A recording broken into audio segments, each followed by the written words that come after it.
Hi all, welcome back to my channel. Last Thursday எடுத்த vlog தான் இது.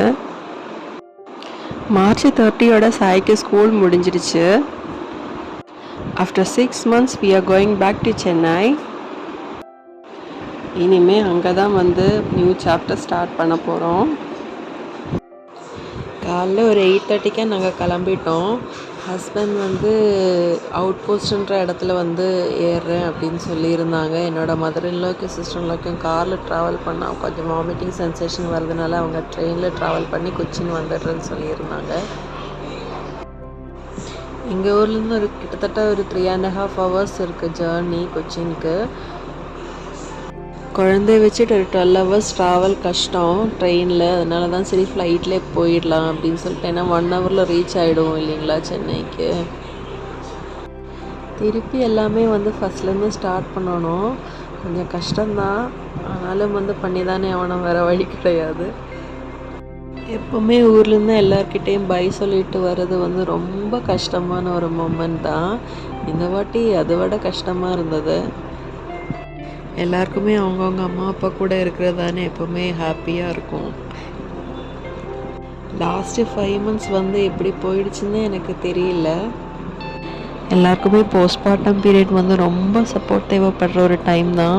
எங்கள் அம்மா சூப்பராக சப்போர்ட் பண்ணிட்டாங்க. நைட்டு குழந்தை தூங்கலைன்னா கூட அவங்களே தூக்கி வச்சுட்டு இருப்பாங்க. என்னை எங்கிட்ட ரெஸ்ட் எடுத்துக்க சொல்லுவாங்க. அதே மாதிரி ஃபேஸ் சேஞ்ச் ஆகிடுச்சுன்னா கூட அவங்களுக்கு நல்லா தெரியும். தேங்க்ஸ் டு மை மாம், என்னை சூப்பராக பார்த்துட்டாங்க. நான் இது வரைக்கும் அவங்கக்கிட்ட தேங்க்ஸ் சொன்னதே கிடையாது. அவங்க அதை எக்ஸ்பெக்டும் பண்ணது கிடையாது. எல்லா அப்பா அம்மாவும் அப்படி தானே. 12 o'clock நாங்கள் ரீச் ஆகிட்டோம் கொச்சினுக்கு. மதர்-இன்-லாவும் சிஸ்டர்-இன்-லாவும் அதுக்குள்ளே ஏர்போர்ட் வந்துட்டாங்க. சாய்க்கு தான் பெரிய ட்ராலி புஷ் பண்ணிட்டு போகணும் அப்படின்னு சொல்லிட்டு அவங்க அப்பா கூட ஆர்குமெண்ட் நடந்துகிட்டு இருந்தது. நல்ல வேலை அதுக்குள்ளே அவங்க அத்தை வந்துட்டாங்க. அத்தை பார்த்த உடனே சைலண்ட் ஆகிட்டான். ஏன்னா சாய்க்கு அவங்க அத்தை ரொம்ப பிடிக்கும். அவங்க நல்லா என்கேஜ் பண்ணிப்பாங்க அவனை. அவனோட அத்தை பார்த்த உடனே கம்ப்ளைண்ட் பண்ண ஆரம்பிச்சிட்டான். 1:50க்கு தான் ஃப்ளைட்டு. அங்கே போய் ரீச் ஆகிறதுக்கு எப்படியும் 3:10க்கு மேலே ஆகிடும். சரி, அதனால் எல்லோரும் போய் சாப்பிட்டோம். வெளியிலே ஆரியாஸ் இருக்குது. டைம் இருக்கிறதுனால பொறுமையாக தான் போனோம் உள்ள. நீல் எப்படி இருப்பான்னு எனக்கு ரொம்ப பயமாக இருந்தது. ஏன்னா ஃபஸ்ட் டைம் ஃப்ளைட்டில் ட்ராவல் பண்ணுறாங்க இல்லைங்களா.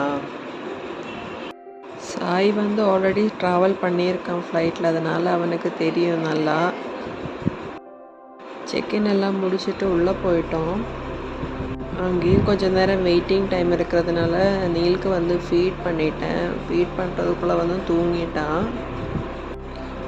உள்ளே போயிட்டு டேக் ஆஃப் பண்ணும்போது எல்லாமே தூங்கிட்டு தான் இருந்தான் நீல். அதனால ப்ராப்ளம் எதுவும் கிடையாது.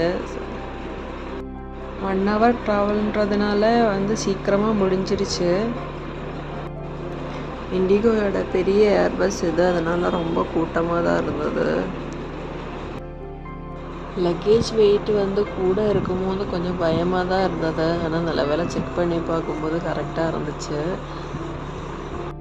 எலெக்ஷன் நடக்கிற டைமுன்றதுனால மினிஸ்டர் யாரும் வந்திருந்தாங்க. அதனால் அந்த சைட் ஃபுல்லாகவே ஹெலிகாப்டர்லாம் வந்துட்டு இருந்துச்சு. ட்ராவல் அவ்வளோ கஷ்டம் எல்லாம் கிடையாது, ஈஸியாக தான் முடிஞ்சிடுச்சு. ஏன்னா நீ தூங்கிட்டு இருந்தான் இல்லைங்களா, பாதியிலே தான் முழித்தான். குளிச்சதுக்கப்புறம் ஒன்றும் தெரியல, நல்லா ஸ்மைல் பண்ணிவிட்டு எல்லாருக்கிட்டையும் பேசிட்டு அப்படி தான் இருந்தான். அதனால் ப்ராப்ளம் எதுவும் கிடையாது. திருப்பி லேண்ட் ஆக போகிறோம் அப்படின்னு அனௌன்ஸ் பண்ண உடனே நான் ஃபீல் பண்ண ஆரம்பித்தேன். அதனால் சைலண்ட்டாக தான் இருந்தார். சாய்க்கு விண்டோ சீட் இருந்ததுனால அவனும் அங்கே நல்லா செட்டில் ஆகிட்டான். அதே மாதிரி அத்தையும் கூட இருந்ததுனால அவனுக்கு நல்லா என்கேஜாக இருந்தது. 3 o'clock நாங்கள் ரீச் ஆகிட்டோம். வெளியே வாஷ்ரூம் எல்லாம் போயிட்டு நீலோட டைப்பருமே சேஞ்ச் பண்ண வேண்டியது இருந்தது. அதனால் அங்கேயே சேஞ்ச் பண்ணிக்கிட்டு தான் ப்ரீபெய்ட் டாக்ஸி புக் பண்ணோம். ட்ராவல் டைமில் நான் எப்போவுமே நீலுக்கு டிஸ்போசபிள் தான் யூஸ் பண்ணுவேன். க்ளோத் டைப்பர் யூஸ் பண்ணுறது கொஞ்சம் கஷ்டம்தான் ட்ராவல் டைமில். 15 to 20 minutes ஆகிடுச்சு லக்கேஜ் எல்லாம் வர்றதுக்கு வெளியில். எங்கள் ஃப்ளாட்டில் கொஞ்சம் ஒர்க்கெல்லாம் நடந்துகிட்ருக்கு, அதனால் என்னோடய சிஸ்டர்லோ ஃப்ளாட்டுக்கு தான் போகிறோம் நாங்கள். எல்லாருமே டயர்ட் தான், வீட்டிலே போய் ஏதாவது சமைச்சு சாப்பிட்லான்னு சொல்லிட்டு போயிட்டோம். என்னோடய வ்ளாக்ஸில் எல்லாமே ஏதாவது சேஞ்சஸ் வேணும்னா நீங்கள் பார்க்குறவங்க வந்து உங்களோட ஒப்பீனியன் கண்டிப்பாக கமெண்ட்டில் சொல்லுங்கள். எனக்கு கண்டிப்பாக அது ஒரு இன்ஸ்பிரேஷன் தான். நான் கண்டிப்பாக வந்து சேஞ்ச் பண்ணுறதுக்கு ட்ரை பண்ணுறேன். வீடியோஸ் எடுக்கிறதுலையும் ஏதாவது சேஞ்சஸ் வேணும்னா கண்டிப்பாக சொல்லுங்கள், அப்போ தானே நமக்கு தெரியும். இங்கேயுமே ஒரு டாய் ப்ராப்ளம் தான் ஓடிட்டு இருந்தது. டாய் வேணும்னு சொல்லிட்டு அழுதுட்டு இருந்தான். சாய் அப்பா வந்து சாப்பிட்ட உடனே வாங்கி கொடுத்துடுவாங்க, நான் கண்டிப்பாக வாங்கி கொடுக்க மாட்டேன். காரில் ஏறின உடனே நீல் வந்து திருப்பியும் தூங்கிட்டான். எல்லாருமே செம்ம டயர்டு. ஒரு 4:30க்கா நாங்கள் வந்து வீட்டுக்கு ரீச் ஆகிட்டோம். வந்து நீங்கள் எல்லாருமே சென்னை சீரீஸ் தான் பார்க்க போகிறீங்க. நியூ அப்டேட்ஸுக்கு சப்ஸ்கிரைப் பண்ணுங்கள். தேங்க்ஸ் ஃபார் வாட்சிங். Bye bye.